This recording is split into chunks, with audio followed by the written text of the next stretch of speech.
Hi everybody, welcome to Cap at Home. I'm Miss Rachel and today we are going to cut up a t-shirt. So let me show you how I do it. Alright, so before we get started, I would like to give a shout out to our sponsors, General Motors, for allowing us to come to you every Monday, Tuesday, Wednesday, and Thursday with free art tutorials. So thank you, General Motors. And this craft, cutting up t-shirts, is super simple, but if you need a little inspiration, I will help you get started. So I'm using a washable marker, but you can also use fabric chalk if you have it, or a fabric marker. I'm using this washable marker because it will come out once I'm done with this and throw this in the wash. I'm also using super sharp scissors. If you have fabric scissors, those will work well, but if you have regular craft scissors, you might want to try to test them out on your fabric first to see if they will cut through your fabric. You might want to use a ruler if you want to be super precise, but it's not necessary.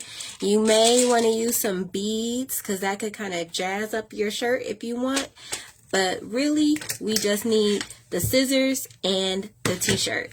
I like to work with shirts that are big for me, so this is a size large, and if you want, you can use one that fits. It doesn't matter, just working with a larger size is what I like to do, because you can always cut it down and make it into something else, but it's kind of hard to size it up.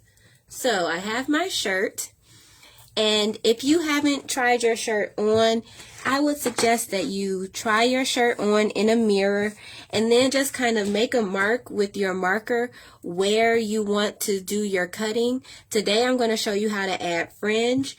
So I've drawn my lines like right at the waist.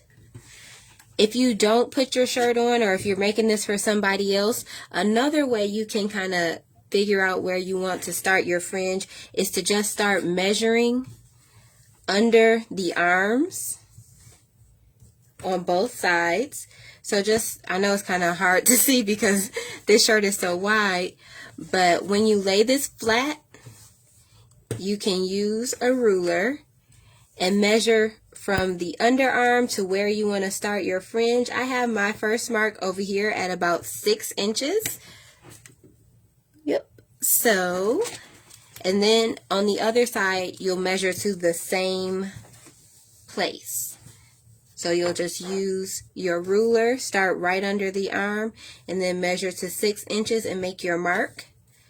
And then once you have a mark on both sides of your shirt, you will connect them with a straight line, and that will give you a good starting point for your fringe. So you can also mark out exactly where you want to cut your fringe by making drawing lines every ½ inch. I did mine with my marker, and then I'm just cutting right on those lines. And I'm cutting through both sides of my shirt. So if you only want fringe in the front, or if for some reason you only want it in the back, make sure you're only cutting through one layer. Oh, I missed a step.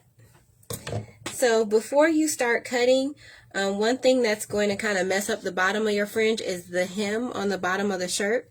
So you'll want to cut that off. So let me go ahead and do that. And you can cut through both layers at one time if you want.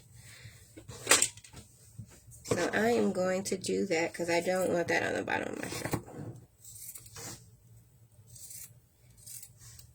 And you can just put that to the side. You may end up using it as a tie or something later on. I wouldn't throw it away just yet. Make sure you're completely done with this craft and you haven't decided on a creative way to use it, because it is a little strip of fabric that you can kind of use to tie up something. Even if you use it as a ponytail holder or something, you might not want to throw it away until you're completely finished. So the way I would do this is just to start cutting strips. You can, like I said, mark it off with your marker and have super precise ½ inch strips if you want. But it is up to you. It's not necessary to draw these lines. This is super optional. And you just cut along your lines with your scissors. But for the sake of time, I am going to use this handy tool called a rotary cutter or a roller cutter. I got this one from the Dollar Tree. I have another one from Joann's, if I can find it. So it has like, it's kind of like a pizza cutter, but for crafts. So I like to use this. You have to have a mat or something to cut on, because this will cut through both layers of your fabric just by rolling it on your fabric. But you have to have something to protect your table and to protect the blade. So it's not good to do this without a mat, because you can really dull your blade and mess up your table. So once you have your strips cut, you can do a number of things. Today I'm just going to add beads, and I can do a little bit of knotting, which I'll show you what I mean, kind of like macrame. But there are tons of ways you can kind of get more decorative with this fringe. So if you have any questions or any ideas, make sure you leave them in the comment section, because I would love to hear from you. So a lot of people do this, and they can kind of slash up like the middle of the shirt, and I've seen them kind of macrame it back together so that it has an interesting pattern.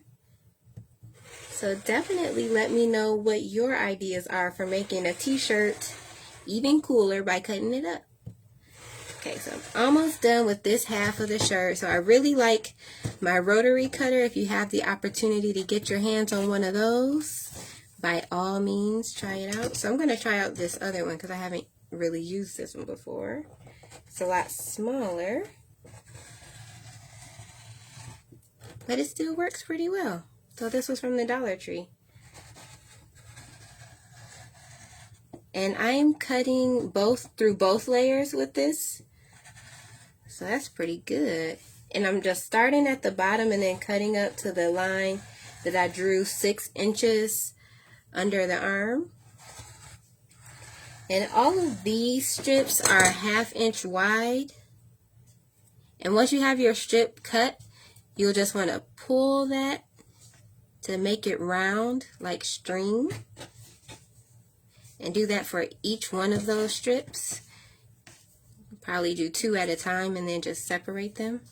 And this is why we cut the bottom hem off, because the hem won't roll like that because it was sewn together. So when you pull it, it doesn't roll up the way that fabric does here. So it's important to cut the hem of your shirt off and then just tug them. And as you wear this and wash it, you know, these strings will get even more thin. So you don't want to make them too thin. I think 1/2 inch is probably the thinnest you want to go. Any thinner and it may just kind of come off in the wash. So just be careful with that. And I think you guys get the point, right? So as you are cutting up your shirt and adding your fringe, you can decide if you want to add some beads or something like that. I remember my cousin had a shirt like this when we were growing up, and I was so jealous. I'm like, it's so cute. And I don't know why I didn't make one myself, but this is something you can do at home. You don't have to buy it. You can make it. So you can add some beads on there. So these 1/2 inch strips are really good for putting the beads on, because that went on really easily. I just twisted the bottom a little bit to make sure it can fit through my bead and strung it through. And you can put as many beads as you want on here. You can fill it all the way up, but I think, you know, 2 or 3 will be good. Just remember, when you put these beads on your shirt, it will make your shirt heavier as you're wearing it. So that's one thing to think about. And when you finish this off, you could finish it off by tying your knot with the bead in there to keep the other beads on, and you'll want to make sure that's a double knot so that it doesn't come loose in the wash, and then you have just a whole bunch of beads and t-shirt in there. And if you want, you could just tie a knot at the end after the bead, but you need to make sure that your knot is big enough to keep your beads on. So let me show you what I mean. So I'm going to put that through there. And if you're having trouble getting your t-shirt through your bead like I am right now, you could try just cutting the tip off at an angle carefully, and that should help me get the shirt through the bead. There we go. And then if you want to tie a knot without a bead, like I did on this one, you have to make sure it's a big knot. So let's see if we can do that.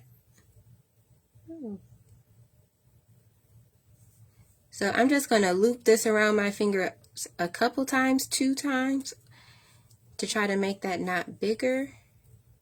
And if it's not bigger, then I can tie more knots.